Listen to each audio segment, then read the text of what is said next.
इसके बारे में मैं प्रेस को मुतला करना चाह रहा हूँ। आज हमारा गरूरा जो ये अपना बांडीपुर ए जो डीडीए इलेक्शन हुआ था, उसमें हमने जो पिटिशन दायर की थी इलेक्शन कमीशन में, और उसके बाद ऑनरेबल हाई कोर्ट ने उस पर डायरेक्शन दी थी कि उसमें बहुत ही धांधलियाँ हुई थी गरूरा की कॉन्स्टिट्यूंसी में, जो 4 बूथ्स पे, और उन 4 बूथ्स पे हमने डिमांड की थी कि उसमें पहले ही इलेक्शन से पहले ही हमने डिमांड की थी कि यहाँ पे खदशा है माल प्रैक्टिसेस का, और उन पर वहाँ पे सीसीटीवी कैमरास लगाया जाएं। सो स्टेट इलेक्शन कमीशन ने हमारी बात वो मानी थी, और वहाँ पर सीसीटीवी कैमरास फिट किए गए थे। और जिस दिन फिर आपके इलेक्शन हुआ, उस दिन गरूरा के 4 पोलिंग बूथ्स पे वही हुआ जिसका हमने खदशा जाहिर किया था इलेक्शन कमीशन को, और वहाँ पर मास रिगिंग हुई।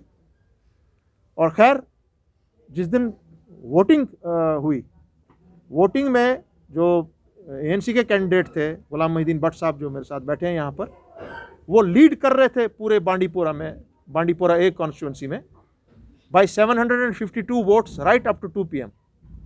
और 2 बजे के बाद जब गरूरा के 4 बूथ्स को उठाया गया, वहाँ देखा गया कि उसमें टोटल 1 साइडेड वोटिंग थी, और हमने उसी वक्त इलेक्शन कमीशन को इतला की कि इस तरह बात है, हमने जो कहा था यही हुआ है, इसको रोक दिया जाए। खैर, उस वक्त उनने माना नहीं, और नतीजा ये निकला कि जब काउंटिंग हुई, काउंटिंग में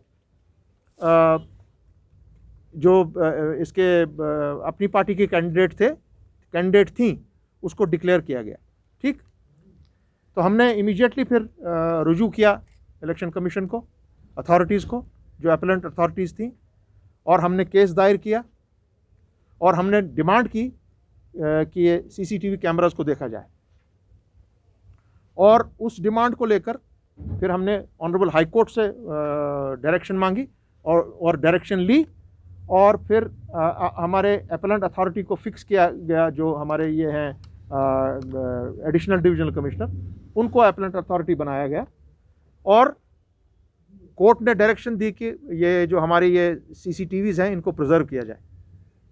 सो उसके बाद 1-2 महीना उन सीसीटीवीज़ को देखा गया, और आज हमने अपनी कंक्लूड की, जो हमारी तरफ से वो कमेटी वहाँ बैठी थी सरकार की तरफ से, हमारे लोगों ने अपना वहाँ उनके सामने में सीसीटीवीज़ को उनने देखा इन दिनों, और उसमें पाया गया कि जो हमने बताया था वो सही निकला। इसमें करीब 35 लोग थे जो बांडीपुर से ताल्लुक़ रखते थे, वो वहाँ गरूरा के नहीं थे, और करीब 45 लोग थे जो गरूरा के थे, जो बोगस वोटिंग कर रहे थे इन 4 बूथ्स में। वो सीसीटीवी कैमरा ने वो सब कैप्चर कर लिया, और उनके फेसेस दिखाए गए कि एक-एक आदमी, एक-एक लड़की, एक-एक बहन हमारी, वो करीब 10 से 15 से 20 वोट कास्ट कर रहे हैं in front of the election commission officials, in front of the state officials. पूरी स्टेट की मशीनरी और पूरा इलेक्शन कमीशन कुछ नहीं कर पाया, उन्होंने बिल्कुल रोक नहीं ली, वो सीसीटीवी कैमरा ने पूरा कैप्चर कर दिया। उनके फेसेस हमने दिखे, और ये वहाँ की जो ये अपने जो अपीलेंट अथॉरिटी इस वक्त है, उनकी भी पूरी टीम ने ये सारा देखा।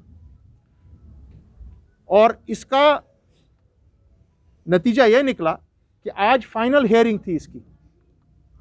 फाइनल हियरिंग में आज मैं खुद गया था वहाँ पर, हमारे वकला साहिबान थे, हमारे कैंडिडेट थे, मगर जो अपोजिट साइड था, न उनके वहाँ कोई कैंडिडेट आया, न उनका कोई वकील आया। सो आज उनको फाइनल नोटिस दिया गया है, 22 तारीख को यहाँ पे हाजिर हो जाइए, अपनी दलील पूरी ख़त्म कीजिए। अगर अपनी पूरी दलील ख़त्म नहीं करेंगे तो एक्स पार्टी ऑर्डर आपका हो जाएगा। वो एक्स पार्टी ऑर्डर क्या होगा, वो अपीलेट अथॉरिटी देखेगी। हमारा मानना आज ये है कि हमने उनसे इस्तदा की कि आप जस्टिस दीजिए, क्योंकि इस जो पंचायती राज का कानून है, अंडर सेक्शन 171D जो डबल वोटिंग या बोगस वोटिंग करता है, जिसको पकड़ा जाएगा क्योंकि वो आज सीसीटीवी पे कैप्चर हुआ, इन सब का मिनिमम 1 ईयर इंप्रिजनमेंट है इनका कानून के तहत।